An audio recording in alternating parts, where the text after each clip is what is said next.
Bismillahirrahmanirrahim. Assalamualaikum warahmatullahi wabarakatuh. Pernah nggak teman-teman mencoba untuk melakukan sesuatu yang kita tuh udah siap-siap bakal gagal? Kayaknya bisa dipastiin nggak akan berhasil. Contoh, kita kayak mau ngedatangin seorang calon mertua yang anaknya itu idola kampus banget, atau idola sekolah, atau teman masa kecil kayak Spider-Man atau apalah. Terus kita kayak yakin banget bahwa kita tuh bukan standar orang tuanya dan pasti kemungkinan besar akan ditolak. Cuman kan gak ada salahnya juga untuk mencoba ya. Nah, ternyata ditolak beneran. Nah, gimana rasanya tuh? Apakah kita bisa benar-benar lega dan nggak dendam sama dia? Apakah kita benar-benar bisa ngerasa lega dan akhirnya bisa maafin orang tersebut kalau dia misalnya ngezolimin kita, ngejailin kita, ngecurangin kita, nikung kita? Yang terakhir agak berat sih, yang misalnya dia kayak memfitnah kita, ngomongin kita, mengkomen dengan hate di akun kita, meng-kick kita di grup atau blok kita di nomornya. Bisa nggak kita lega, kita rela, terutama kepada Allah Subhanahu Wa Taala? Karena ada orang yang mungkin sering nggak rela dengan perlakuan manusia, tapi dia masih berusaha untuk rela dengan ketentuan Allah. Yang parah tuh sampai ke Allah juga nggak rela. Dia nggak rela ketika Allah memberikan dia satu ketentuan. Bahkan nikmat pun kadang nggak rela. Dikasih nikmat sekian dia berharapnya lebih. Dikasih nikmat begini dia berharapnya begitu. Dikasih fisik yang ini dia berharapnya kayak gitu. Dan seterusnya. Kadang-kadang masalah rambut aja dia gak rela.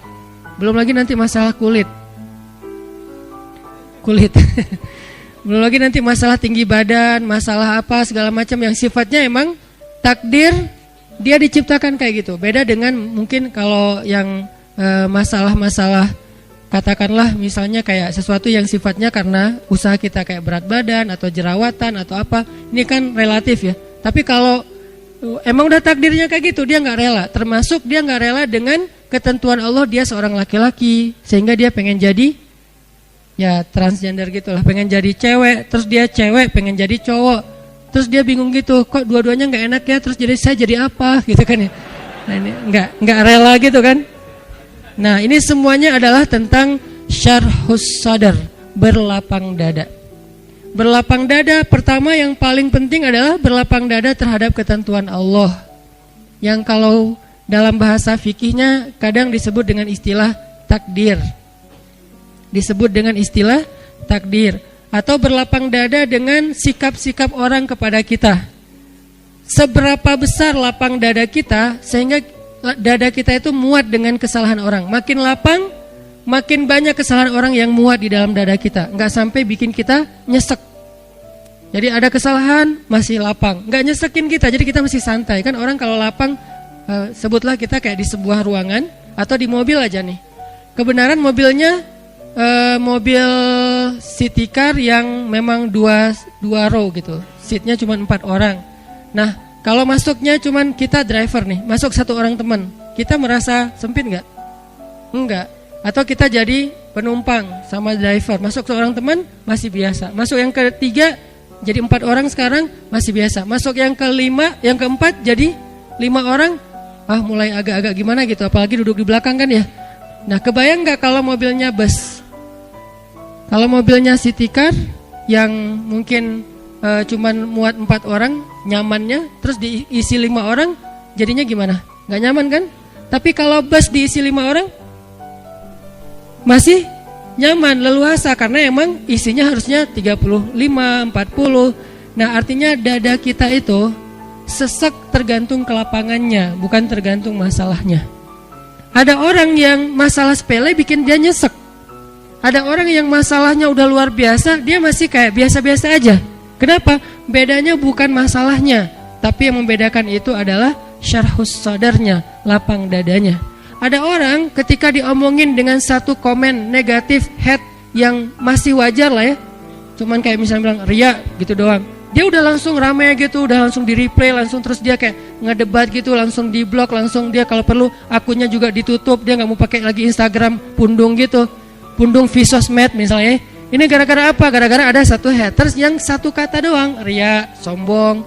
Ini artinya bukan masalahnya terlalu besar, tapi dadanya mungkin belum lapang. Dan itu juga berlaku kepada pasangan, berlaku kepada keluarga, berlaku kepada orang tua, berlaku kepada guru, berlaku kepada banyak urusan hidup kita.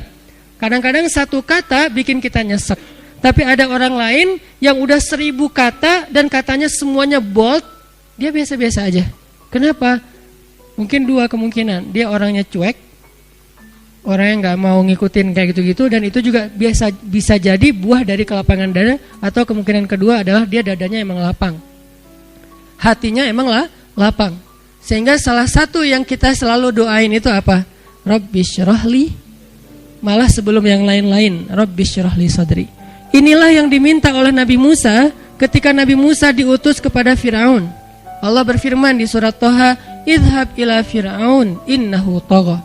Pergilah kamu kepada Firaun, dia itu jahat banget. Togo itu jahat banget. Togo itu zalim banget. Togo itu durhaka. Togo itu sangat sombong. Togo itu udah luar biasa kejahatannya. Bukan lagi orang yang kejahatannya masih wajar. Udah di atas wajar, namanya togo. Innahu togo. Firaun itu luar biasa jahatnya. Apa kata-kata Musa? Musa gak bilang, ya Allah beri saya senjata. Karena kalau Musa minta senjata, Allah bakalan kasih senjata yang bisa ngalahin Firaun. Musa gak bilang, ya Allah kasih saya misalnya harta supaya saya bisa ngebeli semua kekayaan Firaun, kekuasaan Firaun saya bayarin aja lebih daripada Qarun.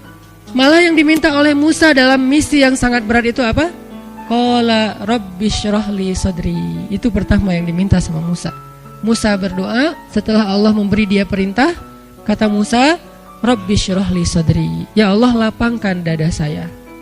Baru yang kedua, wa yassirli amri, ya Allah mudahkan urusan saya. Jadi kalau dadanya udah lapang, maka urusannya jadi mudah. Kalau dadanya udah lapang, maka hidupnya jadi mudah. Kalau dadanya udah lapang, maka hubungan dengan pasangannya jadi mudah. Kalau dadanya udah lapang, maka hubungannya dengan partner atau teman kerja, tim bisnis kita jadi mudah. Kalau dadanya udah lapang, maka teamwork kita dalam suatu usaha sosial, gerakan dakwah atau apapun jadi mudah. Wa yassirli amri. Baru setelah itu, wahlul 'uqdatan min lisani yafqahu qauli. Selesai? Belum.